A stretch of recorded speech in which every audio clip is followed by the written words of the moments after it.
আজকে আমি ইস্ট লন্ডনে চলে গেছিলাম একটা ইভেন্ট অ্যাটেন্ড করতে, যেটার নাম light upon light, and I met Mufti Menk for the first time in my life.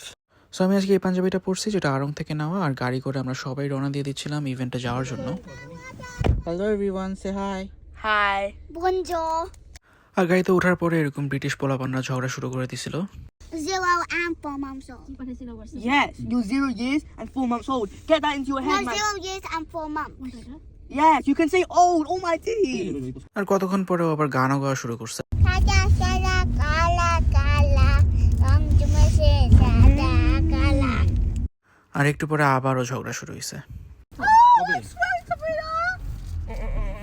যাই হোক, এগুলো দেখতে দেখতে আমরা চলে আসছি আমাদের ভেন্যুর দিকে। সো গাড়ি থেকে নেমে গাড়িটা পার্ক করে আমরা হেঁটে হেঁটে চলে যাচ্ছি আমাদের ভেন্যুতে, যেটা ছিল এক্সেল লন্ডন। এটা কোনো একটা এক্সিবিশন সেন্টার টাইপের, I don't know that much, but জায়গাটা ভালোই লাগছে। বিশাল বড় একটা শপিং কমপ্লেক্স বা কনভেনশন সেন্টারও বলা যায়, অনেক কিছুই আছে এটার মধ্যে, 5 স্টার হোটেলও আছে।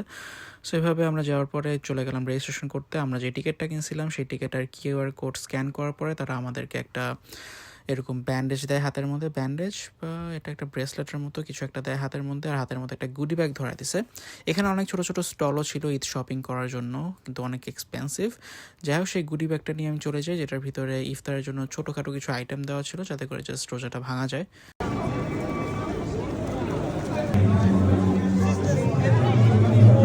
আজকের ইভেন্টে টোটাল 12,000 মানুষের আয়োজন ছিল। আর আমার কাছে অনেকটা হজের মতো লাগতেছিল, ওইভাবে হজের মধ্যেও একসাথে এতগুলো মানুষ বসে ইফতার করে নামাজ পড়ে। সো আমাদের ইফতারের টাইম অলরেডি হয়ে গেছিলো, বেশি কিছু ছিল না, জাস্ট ক্রসন, খেজুর আর পানি, আর সাথে কিছু জেমস ছিল।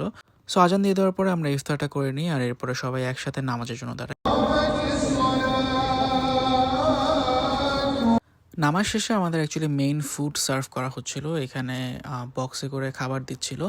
তো এটা ছিল বেসিকলি একটা ল্যাম্প বিরিয়ানি, সাথে একটা তান্দুরি চিকেনও ছিল। সো খাবারটা খেতে বেশ ভালো লাগছে, খুবই মশলা কম ছিল আর খুবই ফ্লেভারফুল ছিল, আর অনেকখানি ছিল কোয়ান্টিটিতে। বিরিয়ানির সাথে সাথে আমাদের জন্য ডেজার্টও ছিল, একটা ক্ষীর ছিল সাথে। আর খাবার এত পরিমাণে বেশি ছিল সেদিন, তো আমরা 5 জন ছিলাম, আমাদেরকে পরে আবার সবার জন্য একটা একটা করে বক্স দিয়ে যায়, এবং সেটা আমরা আর খেতে পারিনি, বাসায় নিয়ে আসার জন্য ব্যাগে ভরে রাখছি। এরপরে এশার আজান দিয়ে দেয়।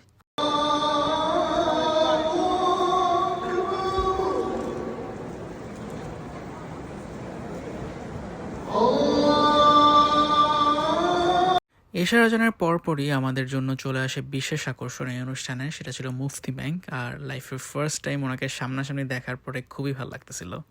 He gives us opportunities to soften our hearts. He gives us opportunities to reflect and to think about what position and what condition we're in order to improve it. আজকের ইভেন্টে একটা র্যাফেল ড্র ছিল, যেখানে 1 lucky winner will get the chance to perform উমরা with মুফতি ম্যাঙ্ক। আর এই যে আমাদের উইনারের নামটা স্ক্রিনে দেখাচ্ছিল র্যাফেল ড্রয়ের পরে। আর র্যাফেল ড্রটা শেষ করার পরে মুফতি ম্যাঙ্কের ইমামতিতে আমরা এশা আর তারাবির নামাজ আদায় করি।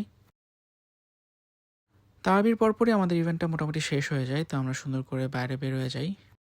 অনেকদিন পরে দেশের বাইরে এরকম একটা ইভেন্টে অ্যাটেন্ড করে বেশ ভালোই লাগছিল। আর ইভেন্টটা শেষ করার পরে আমরা বাসায় আসি নাই, বেসিক্যালি একটু গ্রিন স্ট্রিটে গেছিলাম ঈদের আমেজ নেওয়ার জন্য। আর এখানে দেখছিলাম অনেক আপুরা মিলে মেহেদি দিচ্ছিল, কেউ কেউ স্ট্রিট ফুডের ছোটোখাটো একটা বিজনেস করছিল, অনেকটা বাঙালি আমেজ লাগছিল আসার পরে এখানে। যদিও অনেক রাত হয়ে গিয়েছিল, আমরা তেমন একটা বেশি এনজয় করতে পারি নাই। আর একটুখানি হাঁটাহাঁটি করার পরে আমাদের বেসিক্যালি বাসার জন্য রওনা দিতে হয়েছে। আর এভাবে আমাদের পুরো দিনটা শেষ হয়, ইভেন্ট অ্যাটেন্ড করলাম, গ্রিন স্ট্রিট ঘুরলাম, আর গাড়িতে করে বাসায় চলে আসলাম।